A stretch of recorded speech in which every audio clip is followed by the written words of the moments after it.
Buenas noches, hermanos, amigos. Tenemos otra vez el gusto de poder compartir la palabra del Señor, algo tan importante que tenemos que hacer como cristianos a menudo, cada día, porque en ella es que encontramos la luz, la seguridad. Estábamos estudiando el capítulo 11 del Evangelio de Lucas. Habíamos empezado ya el texto que comienza a partir del versículo 37, donde después de un intercambio duro de palabras entre Jesús y los fariseos y unas acusaciones que habían hecho estas personas respecto de Jesús, dice que un fariseo le rogó a Jesús que comiese con él en su casa, y Jesús accede a ir con él. Evidentemente, la invitación no era para agasajarlo porque tenía simpatía, sino simplemente lo que buscaban siempre era alguna ocasión, alguna palabra, alguna cosa que Jesús dijera, del cual ellos pudieran agarrarse como para condenarlo, para acusarle de alguna cosa. Así que lo invitó y Jesús fue, y Jesús fue a la casa y entrando se sentó a la mesa. Y dice que el fariseo, cuando lo vio, se extrañó de que no se hubiese lavado las manos antes de comer. Y como decíamos la semana pasada, no significa que Jesús estaba comiendo con las manos sucias, sino que no había hecho todo el ceremonial de lavamientos llamado abluciones, que eran parte de un ritual, más viniendo Jesús de la calle, de haber estado con muchas personas y de haber hecho justamente la liberación de un muchacho que estaba poseído de un demonio. Le llamó la atención y bueno, eso ya era una cosa. Jesús no estaba cumpliendo con todas las normas que no estaban establecidas en la ley de Moisés ni en la ley de Dios, sino que eran parte ya de un conjunto de tradiciones que formaban los rituales del ceremonial judío y farisaico. Entonces Jesús se molestó, sabiendo el pensamiento de este hombre y de estos hombres, se molestó y empezó a decirles de que ellos se ocupaban de lo externo y no se ocupaban de lo interno. Le dicen: ustedes limpian lo de afuera del plato, del vaso, y sin embargo adentro están las cosas sucias. Se dedican a diezmar la menta, a cumplir un montón de detalles que tienen más que ver con la religión y los ritos, pero sin embargo se olvidan de la justicia y del amor de Dios. Eso os es necesario sin dejar de hacer aquello, dice Jesús. Y empieza Jesús a decir sentencias realmente acusatorias respecto de los fariseos, y dice: ay de ustedes, fariseos, que aman las primeras sillas en las sinagogas, ¿no? Como para mostrarse, y las salutaciones en las plazas para mostrarse, esas salutaciones que en ese entonces, y según la costumbre, eran digamos ampulosas y que denotaban su estatus. Ay de vosotros, escribas y fariseos hipócritas, le dice, que son como sepulcros que no se ven, y los hombres andan por encima y no lo saben. En el relato que hace Mateo dice sepulcros blanqueados, que por fuera están lindos, pintaditos, pero por dentro están llenos de huesos de muertos.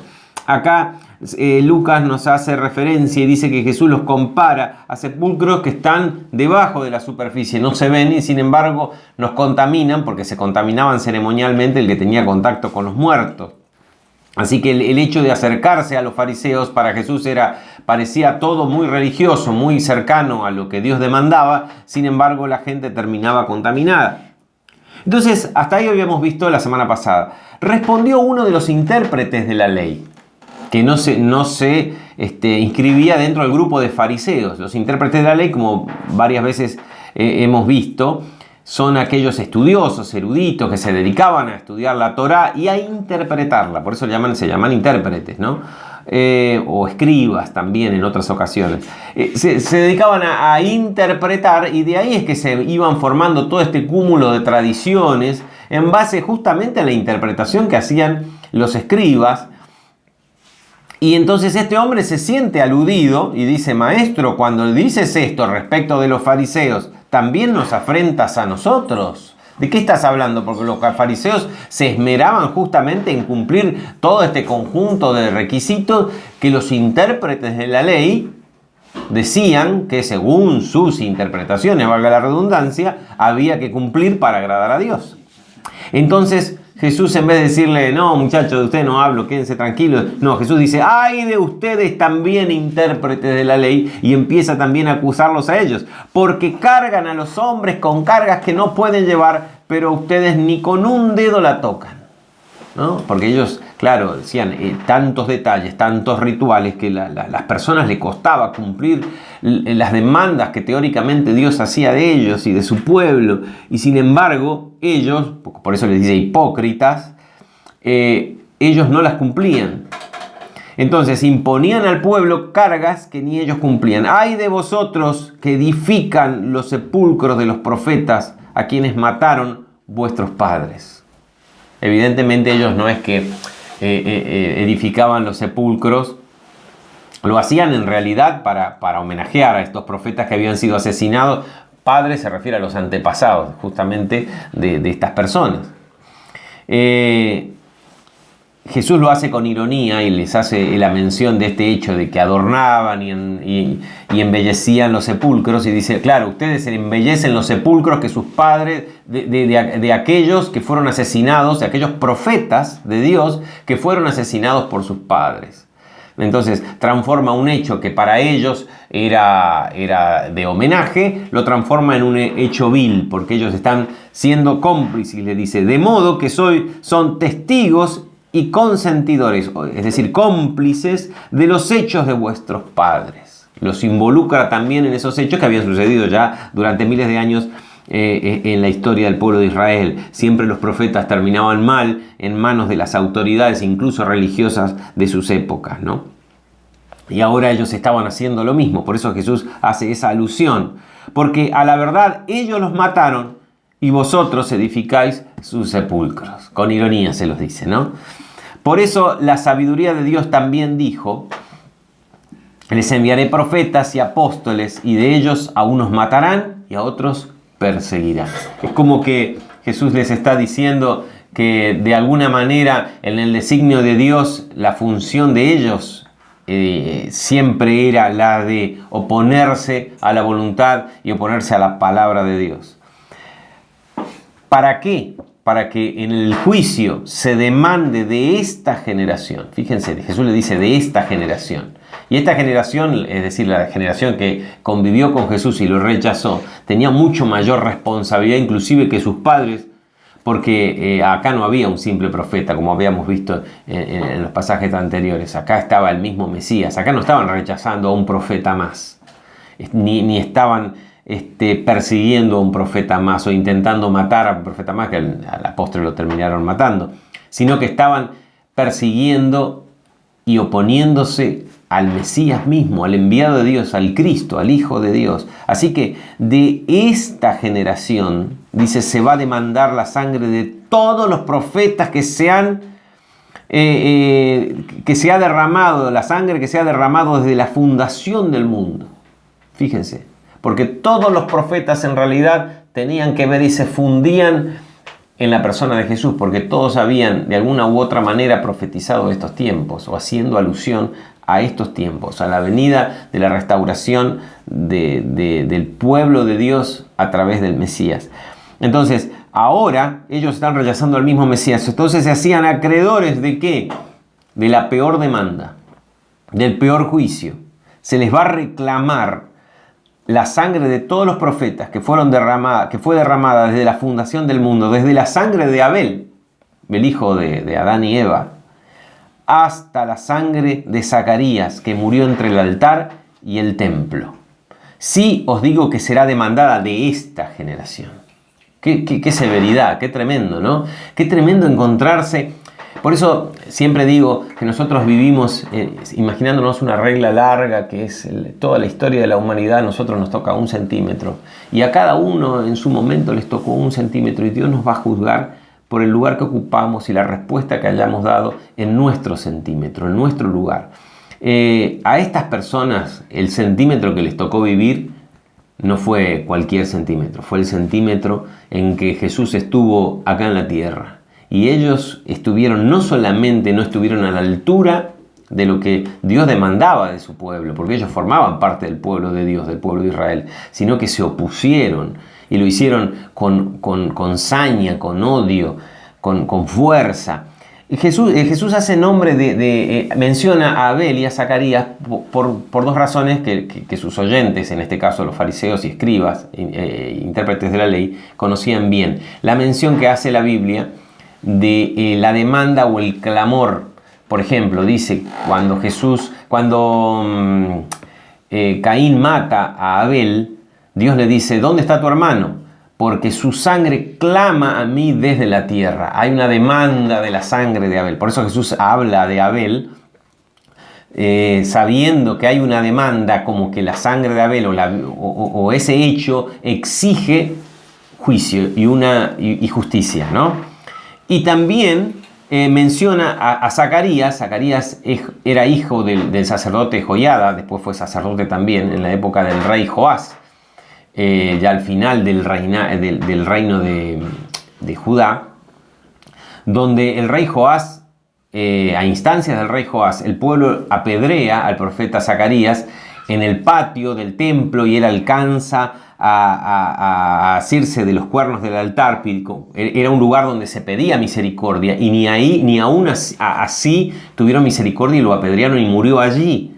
Y murió según el relato de Segunda Crónicas, diciendo que Dios lo vea y lo demande, ¿no? Que Dios lo vea y lo demande. Por eso Jesús utiliza esas dos figuras, porque hace una mención clara en el Antiguo Testamento de que esas personas y esos hechos exigen una demanda de justicia. Entonces, entre Abel, que es el primero, y Zacarías, que está al final de la etapa, no al final de la etapa profética, pero era un profeta mucho más adelantado en el tiempo, hay claridad. El texto del Antiguo Testamento hace claramente alusión al hecho de que exige justicia. Entonces dice Jesús: la justicia para ellos va a ser demandada de esta generación, porque todos ellos trabajaron y fueron fieles a la palabra de Dios, que se refería al tiempo de la llegada del Mesías. ¡Ay de vosotros!, dice en el versículo 52, intérpretes de la ley, porque le quitaron la llave de la ciencia, porque habéis quitado la llave de la ciencia, vosotros mismos no entráis, y a los que entraban se lo impedisteis. La llave de la ciencia, la llave del conocimiento, la llave de la sabiduría, de la revelación de Dios, que se estaba dando justamente a través de Jesús, del Mesías, y su mensaje y su predicación. Dice: ay de ustedes, porque han quitado la llave. Es como que la sabiduría es como un templo, un lugar donde se entraba. Esa es la idea, la imagen que Jesús pone. No entran ustedes, cerraron con llave, no entran ustedes ni dejan que la gente que quiere entrar, que quiere conocer la revelación, lo haga. ¿Por qué? Porque ya los escribas y los fariseos estaban amenazando a las personas y diciéndoles que los que se declaraban o de alguna manera mencionaban o insinuaban de que Jesús era el Mesías o algo parecido, iban a ser echados de la religión, excomulgados, ¿no? Expulsados de la sinagoga, es el término o la frase que se usa con esta implicancia. Quiere decir que la persona que era expulsada de la sinagoga o excomulgada quedaba completamente afuera de toda la actividad religiosa del pueblo de Israel y por consiguiente abandonado de Dios teóricamente, ¿no? Así que por eso Jesús le dice: ay de ustedes, porque quitaron la llave de la ciencia, es decir, se han cerrado con llave, no entran ustedes, pero tampoco dejan entrar a los que venían entrando o a los que quieren entrar. Diciéndole él estas cosas, claro, Jesús no estaba diciendo cosas muy sencillas de digerir, ¿no es cierto?, para los fariseos y los escribas. Los escribas y los fariseos comenzaron a estrecharle en gran manera, ¿no? Empezaron a gritar, empezaron a contestarle de manera violenta, se les exacerbó el odio que tenían hacia Jesús, y a provocarle a que hablase muchas cosas. O sea, le empezaban a decir cosas para que Jesús respondiera y dijera, y así le acechaban, procurando cazar alguna palabra de su boca para poder acusarlo de alguna cosa, de alguna infracción a la ley de ellos, que lo haga a Jesús de alguna manera reo de muerte, prenderlo por sus dichos, en el calor de esa batalla de palabras y de acusaciones. Así que se armó un griterío, una situación bastante complicada, bastante violenta, en donde evidentemente esto ya no estaba Jesús dentro de la casa. No se olviden que estábamos al principio del relato en la casa del fariseo. No creo que todo esto, porque ya había mucha gente en el montón, había muchos fariseos, eran muchos gritos, yo creo que Jesús ya estaba fuera de la casa, se estaba yendo. Cuando llegó a niveles importantes el calor del odio que tenían los escribas y los fariseos contra Jesús. Bien, hasta acá el capítulo 11, nos quedaría comenzar con el capítulo 12, seguimos un ratito. El capítulo 12, el versículo 1, es una continuidad de lo que veníamos viendo. Dice que en esto, y ahí vemos que es una continuidad, porque hay un nexo gramatical con el relato, en esto, entre que sucedía todo esto, toda esta violencia, esta discusión, claro, la gente empezó a amontonarse y a juntarse, dice, por millares. Dice, juntándose por millares la multitud. Acá el vocablo original lo que nos está dando idea es no tanto un número, sino hiperbólicamente lo que está diciendo es que había muchísima gente. Fíjense con el énfasis que le pone acá en la siguiente frase. Dice, tanto que unos a otros se atropellaban. Ya era muchísima la cantidad de la gente. Muchos porque, bueno, en la discusión querían ver qué pasaba. Y otros porque eran seguidores de Jesús y se enteraron de que Jesús estaba ahí, querían ir, querían escucharle, querían verle. Así que el hecho es que está relatado acá con mucha vehemencia para que nosotros también nos hagamos idea de lo que había sucedido, lo que sucedió en ese día, que se juntaron por millares la multitud, tanto que unos a otros se atropellaban. Era bastante complicada y confusa la situación. Entonces Jesús toma el control de la situación. No sé si se habrá parado, me imagino, en un lugar más alto para que lo pudieran escuchar. El hecho es que él comenzó a decir a sus discípulos, no solamente a sus discípulos, a todos los que estaban ahí. Comenzó a decir, este hecho, esta frase, este giro idiomático, comenzó a decir le da solemnidad. Es como que él se preparó para decir, la gente hizo silencio para escucharle y empezó a decir, guardaos o cuídense de la levadura de los fariseos, que es la hipocresía. La levadura, otra vez, estamos con una comparación, un símil, donde a la hipocresía que tenían los fariseos, por el cual los había llamado sepulcros blanqueados o sepulcros que están escondidos, que no se ven, pero que adentro está lleno de podredumbre, la compara con la levadura. ¿Por qué la compara con la levadura y por qué la levadura se comparaba a algo que tenía un sentido moral malo? Porque la levadura era un poquito que se escondía en una masa, en una medida de masa, y afectaba toda la masa. Es decir, algo que está escondido, algo que no se ve, que es igual que lo demás. O sea, uno ve la masa, no ve la levadura, está ahí. Pero pasa un tiempo y toda la masa se termina viendo afectada por la levadura, ¿no? Entonces Jesús compara la hipocresía, algo que como la imagen del sepulcro, ¿no? No se ve, al principio no se ve, pero después todo termina siendo contaminado con el efecto de esa hipocresía. Por eso les dice, cuídense, tengan cuidado, le dice a la gente, de la levadura de los fariseos, que es la hipocresía. La principal cosa o hecho o defecto moral o defecto que Jesús encontraba en los fariseos y que encuentra en todos lados es la hipocresía. Porque la hipocresía sí que es algo que Dios no tolera. Dios no le importa nuestra situación de defectos, la cantidad de defectos que tengamos. Dios en realidad le importa en el sentido de que nos quiere transformar, pero no se aparta de nosotros por eso. Al contrario, Él se arrima, Él nos quiere limpiar, nos quiere cambiar, nos quiere transformar, nos acepta así como somos, con tal de que nosotros aceptemos su transformación, su luz, su limpieza. Ahora, la hipocresía es otra cosa, porque justamente accedemos a la limpieza, al perdón de Dios, cuando somos sinceros y abrimos el corazón. Y decimos, Señor, acá está lo que soy, necesito de tu presencia, necesito de tu perdón, necesito de tu amor, de tu salvación.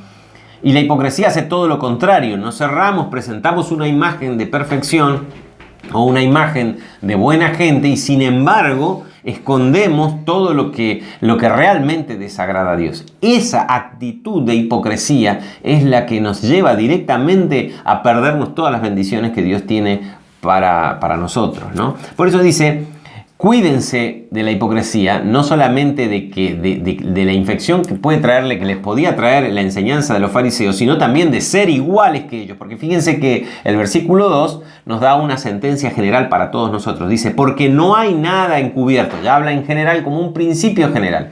Entonces, nosotros también tenemos que cuidarnos de la hipocresía, ¿no?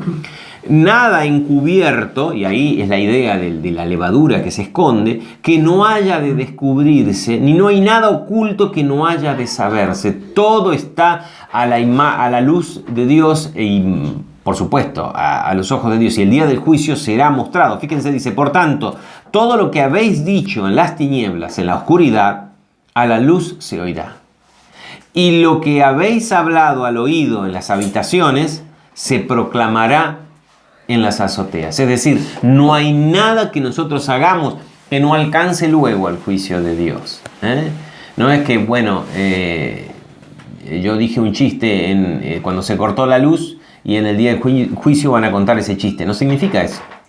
Significa que todo, absolutamente todo, lo que nosotros querramos ocultar, por más que pongamos una linda carita y querramos ser buenos religiosos, si adentro si nosotros no nos abrimos para que Dios entre con su luz y su misericordia y su gracia, todo eso en el día del juicio va a salir y vamos a ser condenados. O sea, la solución no está en maquillarlo de afuera. La solución no está en el comportamiento, en el cumplimiento de requisitos, de formas, de rituales.